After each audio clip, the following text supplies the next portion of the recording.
سرخ لال ریت لگ گئی، لال ریت وہاں کی کبوتر کے پیروں میں لگ گئی، اور پھر پیغام لے کر کے جیسے زمین خشک ہو رہی ہے، زمین خشک ہوئی ہے، یہ پیغام لے کر کبوتر واپس حضرت نوح علیہ السلام کے پاس آیا، تو حضرت نوح علیہ السلام اس کے اس عمل سے خوش ہوئے کہ اس نے کام کیا، جس کام کا اسے حکم دیا گیا تھا اس نے وہ کام کیا۔ حضرت نوح علیہ السلام نے کبوتر کو دو چیزیں عطا فرمائی اور ایک دعا عطا فرمائی۔ دو چیزیں، اول تو ایک ہاتھ جیسی چیز حضرت نوح علیہ السلام نے کبوتر کے گلے میں ڈالی، ہم دیکھتے ہیں کہ کبوتر کے گلے میں ایسے ہار نما ایک چیز نظر آتی ہے۔ دوسری چیز جو سرخی یعنی کالا جو اس کے جو لال چیز سرخی جو ریت اس کے پیروں میں لگی تھی، حضرت نوح علیہ السلام نے دعا فرمائی کہ اسی طرح سے تیرے پر ہمیشہ لال ہی رہیں گے، لہذا اس کے پیروں میں سرخی ہے۔ اور تیسری چیز چونکہ وہ خانہ کعبہ کی زمین پر اس نے قدم رکھا تھا، حضرت نوح علیہ السلام نے دعا فرمائی کہ جہاں خانہ کعبہ ہے، یہ جہاں حرمین شریفین ہے، وہاں تم ہمیشہ شاد و آباد رہو گے، وہاں تم ہمیشہ آباد رہو گے۔ لہذا آج بھی کبوتر وہاں بے شمار تعداد میں آباد ہے، اور ان کی آبادی کو اللہ تعالیٰ نے وہاں بہت برکت بھی عطا فرمائی۔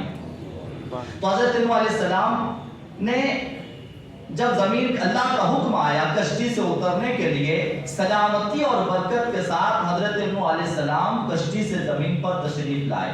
6 مہینے کے بعد آپ نے زمین پر قدم رکھا، جتنے جانوروں کے جوڑے اور جتنے چرند و پرند، جتنے حشرات الارض اور جتنے حیوانات کشتی پہ موجود تھے، حضرت نوح علیہ السلام کے حکم سے سب زمین پر تشریف لائے، اور یہ 80 افراد بھی زمین پر اترے، اور اب پوری دھرتی پر، پوری روئے زمین پر جاندار اور انسان صرف اور صرف یہی مخلوق تھی، اس کے علاوہ زمینی مخلوق کچھ بھی نہیں تھی۔ اور یہ 80 افراد جو حضرت نوح علیہ السلام کی کشتی سے نیچے تشریف لائے، اب یہاں سے ہی انسانیت واپس سے آباد ہوئی، یہاں سے انسانیت واپس پھیلی، اور پہلا شہر جو آباد کیا گیا، یعنی 80 لوگوں نے حضرت نوح علیہ السلام کے ساتھ پہلا شہر جو آباد کیا، وہ شہر کا نام سوق السوانین رکھا گیا، وہ شہر وہاں آباد ہوا۔ حضرت نوح علیہ السلام اس کے بعد ایک روایت ہے، یہ حضرت نوح علیہ السلام کی کشتی جب پہاڑی سے لگی، وہ محرم کی 10 تاریخ تھی، عاشورے کا دن تھا، لہذا اس شکر میں حضرت نوح علیہ السلام کی کہ 6 مہینے کے بعد کشتی زمین پر آئی، زمین پر آپ اترے، 6 مہینے کے بعد زمین جو ہے میسر آئی، لہذا اس شکر میں حضرت نوح علیہ السلام نے شکر کا روزہ رکھا، حضرت نوح علیہ السلام نے شکر کا روزہ رکھا۔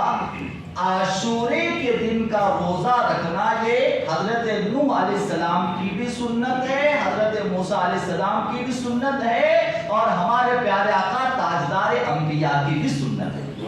لہذا عاشورے کے دن حضور حضرت نوح علیہ السلام نے روزہ رکھا، شکر میں روزہ رکھا۔ اور ایک روایت یہ بھی موجود ہے، آپ کو معلوم، حضرت نوح علیہ السلام نے زمین پر اترنے کے بعد، کشتی سے اترنے کے بعد سب سے پہلی غذا یعنی سب سے پہلا کھانا کون سا بنایا، یہ بھی روایت ہے۔ حضرت نوح علیہ السلام نے سب سے پہلی غذا، سب سے پہلا کھانا جو طوفان نوح کے بعد زمین پر اترنے کے بعد کون سی چیز بنائی؟ حضرت نوح علیہ السلام نے آپ کی کشتی میں جو کچھ اناج تھا نا، وہ سارے اناج کو آپ نے جمع فرمایا، اور سارے اناج کو جمع کر کے ایک ساتھ ہی سب ایک ہانڈی میں ڈال کے سارے اناج کو ایک ساتھ پکایا۔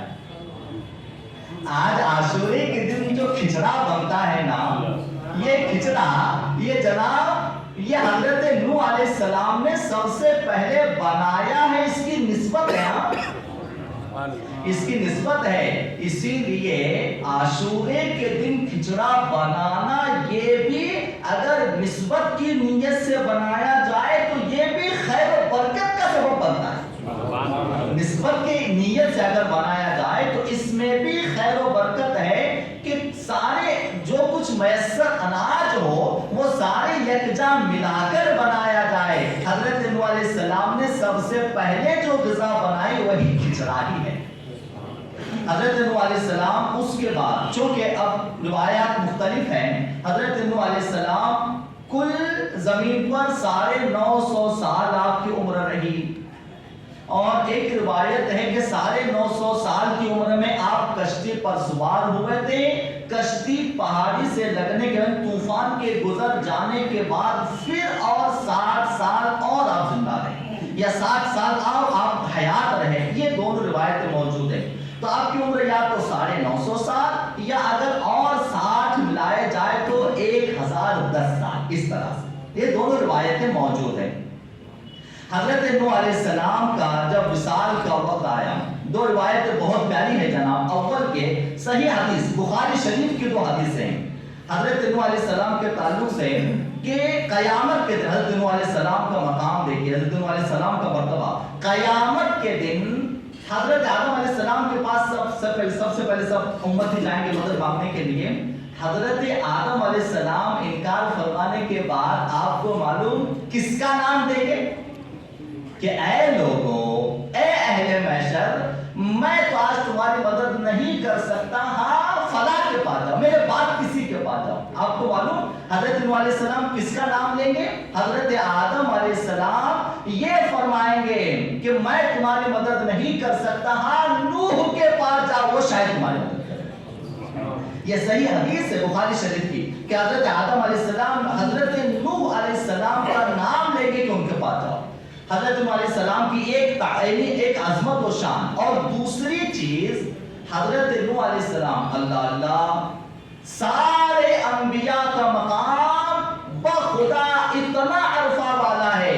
دنیا کا کوئی انسان اپنے وقت کا کتنا ہی بڑا عبد ظاہر ہو جائے کسی نبی کے قدم کے دھول کے برابر بھی نہیں ہو سکتا. یہ حقیقت ہے.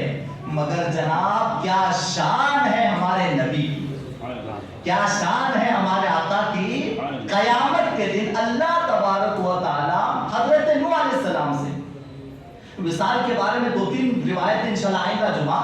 قیامت کے دن اللہ تبارک و تعالی حضرت نوح علیہ السلام سے سوال فرمائے گا، پوچھے گا اے نوح کیا تم نے میرے دین کی تبلیغ فرمائی؟ حضرت نوح علیہ السلام کہیں گے اے اللہ بے شک میں نے تیرے دین کی تبلیغ کی. اللہ تبارک و تعالی قوم نوح سے، یعنی جو نوح حضرت نوح علیہ السلام کی وہ قوم جو غرق ہو کر ڈوب کے مری، اس سے سوال کرے گا. یہ روایت ہے صحیح بخاری شریف. اللہ تبارک و تعالی قوم نوح سے پوچھے گا کیا میرے بندے نوح نے میرا دین اور میرا ڈر تمہیں سنایا تھا، کیا تبلیغ کی تھی؟ قوم نوح اس بات سے مکر جائے، اس بات سے قوم نوح مکر نہیں ہمیں ڈرانے والا ہمیں بتانے والا کوئی نہیں آیا. تو اللہ تبارک و تعالی حضرت نوح علیہ السلام سے پوچھے گا اے نوح تمہاری تبلیغ پر کون گواہ ہے؟ اے نوح تمہاری تبلیغ پر کون گواہ ہے کہ تم نے تبلیغ کی؟ کون گواہی تمہارا گواہ کون ہے؟ صحیح بخاری کی حدیث ہے. حضرت نوح علیہ السلام فرمائیں گے میں نے تبلیغ دین کی ہے 950 سال. اس بات کی گواہی آخری پیغمبر اور آخری پیغمبر کی امت اس بات کی آخری پیغمبر نبی آخر الزمان حضرت جناب محمد مصطفیٰ صلی اللہ علیہ وسلم اور ان کی امت اس بات کی گواہ ہے. لہذا حضور فرماتے ہیں قیامت کے دن حضرت نوح علیہ السلام کی تبلیغ کی گواہی امت محمدی کو دینے امت محمدی دینے والی ہے. یہ شان ہمیں ملی ہے ہمارے آقا کے صدقے ملی ہے. وقت ہو چکا ہے، کچھ باتیں اور بھی آئندہ جمعہ. وآخر دعوانا الحمدللہ رب العالمین. کھڑے ہو جائیں صفوں